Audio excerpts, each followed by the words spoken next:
Hi, it's me, Ingrid INFP. And I started recording this video and then I realized oh, this video is just going to be talking about Stockholm, basically. So that's what I decided to do. I'm in my kitchen, so it's echoey. But this is a painting that I found at a secondhand boutique. That is from 1964. It's a view of Stockholm from 1964, which is when my dad grew up, or my dad was a baby then, I think. He was born in 64, I think. Anyway,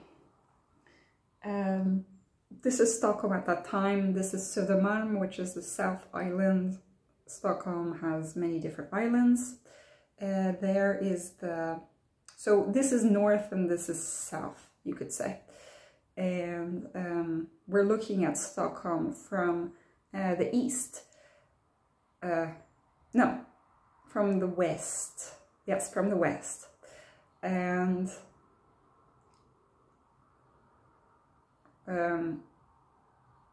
yes, it's from the west, because this is Aviicii, which is in the west. There's a Kulturhuset, which, I don't know if you can see, guys. There it is. It's the town hall. Over there, this is the big, the church where the royal family goes and gets married and stuff in. At Gamla stan, this is the old town. There's also another church there, which is the German church. And then, I mean, there are all these islands. This is like a Skeppsholmen, I think, maybe? I don't know. I don't know what that is, actually. But, or Riddarholmen. It's one of the islands. And then we get to Södermalm, which is one of the bigger islands, and it's like the hipster area of town. But when my grandma was growing up, it was like the worker area of town, and so she lived there, and she always wanted things to be very nice and luxurious, and her dad was a lawyer, so she always wanted to be, you know, she was a little bit snobbish towards the working class people that live there. But nowadays it's kind of like the hipster area and like the cool area of town. This is Högalids kyrkan, which is a church that has 2 towers. I used to work at an old age home that was right next to that church. My parents, when I was a baby, lived on this island, and I've lived on the island also for 2 years, living at a lady's house.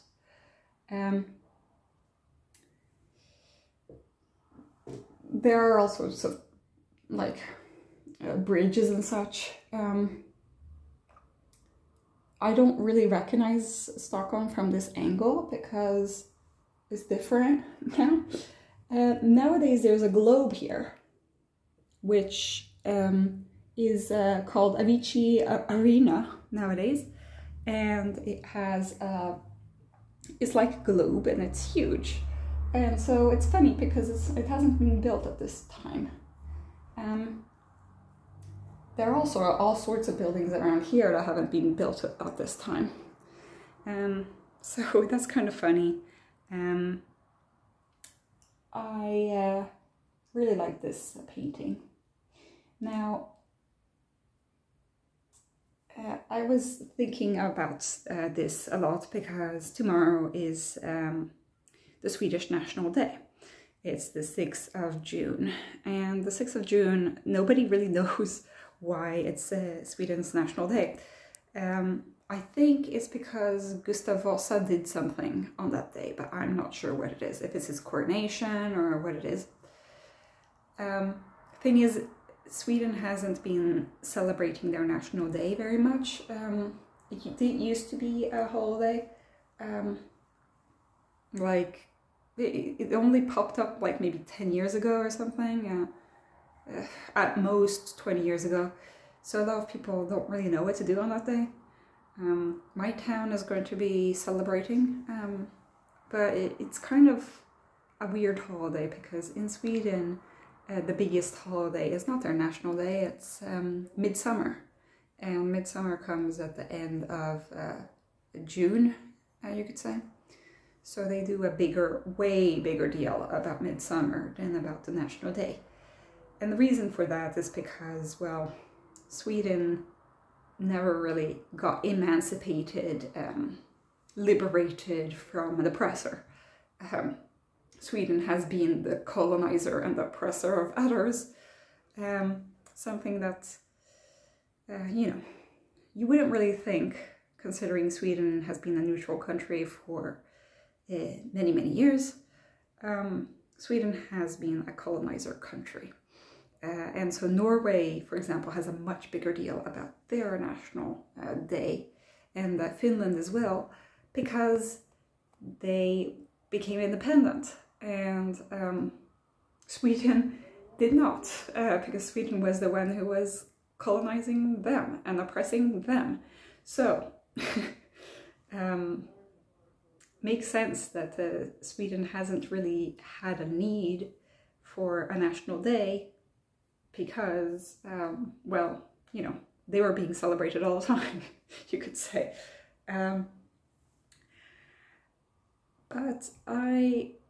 So who is Gustaf Vasa?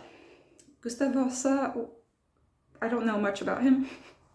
I don't know much about Swedish history, but he is one of the big kings in Sweden.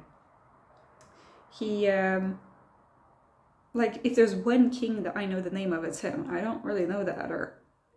There are other ones, but they're all called Gustaf in some way. And there's Carl Gustaf.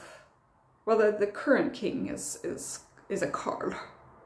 But you know, like I don't really know. They're mostly called Carl and Gustaf. In terms of, you know, it's like how the French kings were mostly Louis. I mean, you know, there were 16 Louis until Louis XVI got his head chopped off. In France, you know, they had mostly Louis, but they also had Charles, which is Charles, which is Carl in Swedish. And you know, I know a lot more about French history because I learned it at school. In Sweden, I know about Gustaf Vasa. And what is Vasa known for? A lot of things. He liked going at war and that kind of thing. But also the most funny reason that he is well known is because he built a ship. Well, he got others to build a ship, right? He wasn't on the ship actually building it. But he built a ship called the Vasa ship, right?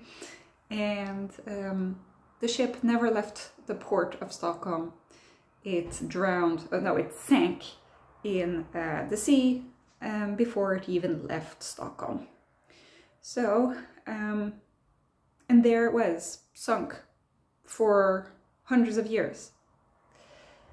I don't know when it was built. It was maybe the 1600s that it was built, 1700s, I don't know. But for hundreds of years it was there in the bottom of the ocean. And then I think it was in the 90s they managed to hoist it up, and they started renovating it kind of to like, so that it wouldn't like corrode in the presence of air. And I remember as a child, actually, you could see the inside of the ship. Now you can't see the inside of the ship, but you can, there's a Vasa museum where you can see the outside of the ship that has a lot of beautiful like sculptures on the outside, and it was supposed to be like a symbol of grandeur and the richness of Sweden and the empire that Sweden went to build. Unfortunately, that didn't happen because that ship sank because it was too heavy. Basically, like, all the power, I guess, went to his head, and so he did not think of the practicalities of having such a big boat. And the water started coming through where the cannon holes were, and then it sank. So that's kind of a funny story. I'm sorry that Gustaf Vasa was like in for eternity is going to be known for that. But I think that the National Day is about him. But it's like none of the Swedish people really care about what the National Day is about, because it's not such a big part of our history, you know. In France, like, it's the 14th of July because of the French Revolution, so it's a big thing, you know. France wasn't being occupied by other people, but they were being occupied in a way by the king, and so they cut the king's head off, you know. But in Sweden, we still have a king, even though he doesn't have any power. So Sweden hasn't emancipated itself from invaders, and it hasn't emancipated itself from its king. So that's why we're not really sure why we have a National Day. But I'm happy to have the day off, so that I can, you know, just take it easy. But yeah, so I do recommend the Vasa Museum if you're going to visit Stockholm. However, I would say that, like, if you're going to visit Stockholm once, then sure, go to the Vasa Museum. But if you're going to be in Stockholm for a longer time, I think that the more interesting museum is the Historical Museum, because that's where there are lots of Viking stuff. And I think that the museum is very well put together. So I would, I love that museum. I would go there every day, and it's free. So it's better than the Vasa Museum because it's free. I also recommend the National Museum if you like art and design. I haven't really been to the Modern Museum for a long time, so I'm not sure. I guess it depends a lot on the exhibit. I'm not really for modern art in general, but yeah. Oh, the Photographic Museum is really good, so the only thing is that it costs a lot of money to get in. But I do recommend the Photographic Museum. I don't know how many photography museums there are in the world, but as far as I know, that's one of the biggest ones, at least. Then you can visit the castle. I don't think that you can see the castle from here. Maybe that's the castle? I don't know. I don't know what that is. The castle does not look very impressive from the outside, nor the inside, really. But they sometimes have changing of the guard, which on weekends, I really like it. I mean, it's good to see it once. But I think that it's less impressive than, like, the changing of the guard in, like, Buckingham Palace or that kind of thing. It's less iconic. But it's always a good tourist attraction. What other things are there? Well, there are a lot of parts of Stockholm that you can't see on this in this picture. There's a whole island that is just for museums, where there's an open-air museum called Skansen, which is really fun. They have lots of animals, and they have people dressed in traditional clothing doing, like, traditional things, like making candies or, you know, traditional crafts. So I recommend going to Skansen, really fun. But it's kind of like a day trip, you know, to go there. And there's Djurgården, which is kind of like the island where all of the museums and Skansen is, which has a lot of nature. There's the Nordiska museum, which, to be honest, it has some good exhibitions, but it's not, you know, you have to be interested in the exhibit. It's mostly the outside that it looks nice.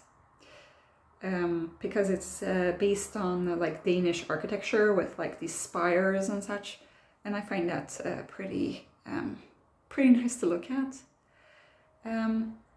There is also newer museums, like there's the ABBA museum that I've never been to, if you're into ABBA. There's a Viking museum that I've never been to, if you're into Vikings, though I should say that the Historical Museum should be enough, you know, if you like Vikings. I think that, and the Historical Museum is free, once again.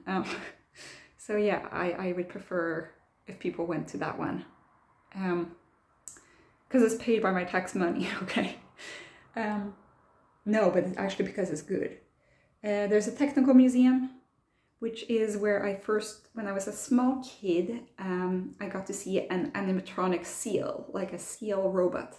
It was like a baby seal that was very fuzzy, and when you stroked it, it would like close its eyes and purr.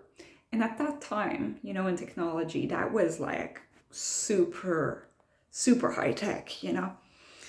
And now I look back on that and it's like, you know, now we have Alexa and Siri and all sorts of things, and that wasn't like that exciting at all. But at the time it really was for me, and I was like, wow, we live in the future. We can have like fake seals that can actually like start purring, or not purring, but like it would kind of move its tail around when you touched it a certain way, you know. And I found that so exciting, because this was like the era of Nintendogs and, you know, and all of that interactive stuff, like virtual reality stuff was really exciting to me. And so I saw that at the Technical Museum when I was small.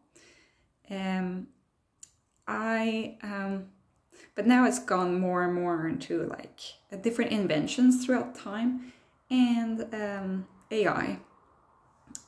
So it's pretty fun to see. And over there they have other museums, but that's further away. The Technical Museum is further away. It's further in the east, and here we're looking at Stockholm from the west. Yeah, I don't think I can think of any other museum. There's like the National Museum that has an art gallery. But I don't think that I can come up with any other museums. I really love museums. When I go to a new town, I like going to the museums. There are museums, like there's the Ethnographic Museum. There's all sorts of other museums that I haven't really been to, but I hope to do so one day. It's a shame that this view is not the best, but I find it interesting to see like Stockholm for like, this was like 80 years ago. So a lot of things have changed. I guess that my grandparents probably saw Stockholm like this. Like these buildings over here that are kind of boxy, that was like, wow, super new, such an exciting era. You know, such an exciting development. But now those buildings look pretty old and awful, you could say. You know, the fact that there were such small houses in that area, like there were such small houses, and now it's just like built up. Anyway, but over there they have like a big park and such. So Globen would be here, I guess. I don't know what all that is, if it's industry. I wonder really who made this painting, if it was just some amateur that never painted anything else again. There isn't really a name. There's somebody called Amp. Alby. But yeah, I just really like talking about Stockholm and talking about Sweden, because that is my home. In my mind, it's my home, because that's where I was as a baby, and it was where I, you know, learned life as an adult. And yeah, I really like it, and I want to show everybody how wonderful it is. Yeah. Oh, I also I forgot about the culture center that's right in the center of town, by Sergels Torg. So I do recommend going into there. They have different exhibits and events at that place. So yeah, have a good day, everybody. Bye.